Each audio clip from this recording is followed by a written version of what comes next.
কি ভয়ঙ্কর অবস্থা দেখছেন? পাইলট বলতেছে হুজুর একটু এদিকে তাকান। কই যাবেন?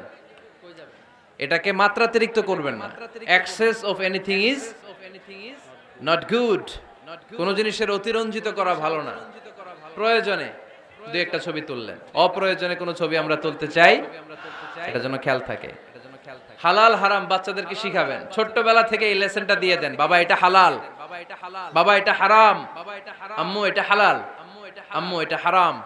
পারবেন? পারবেন? বাবা যারা আসছেন পারবেন আপনারা? মাশাআল্লাহ। আল্লাহ রাসূল সাল্লাল্লাহু আলাইহি ওয়াসাল্লামের প্রিয় নাতি হাসান রাদিয়াল্লাহু তাআলা আনহু সাদাকার খেজুর, যাকাতের খেজুর স্তূপ করা ছিল। ছোট্ট মানুষ, খেজুর দেখে খাইতে মনে চাইছে, উনি খেজুর নিয়ে খাওয়া শুরু করে দিলেন।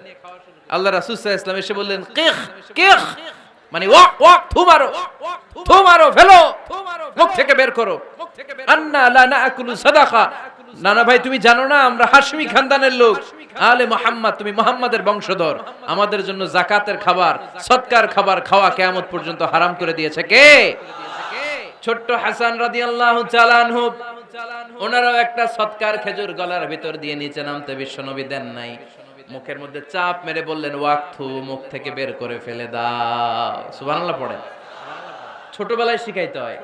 বিশ্বনবী শিখাইলেন এটা হারাম, তুমি এটা খেতে পারবে না।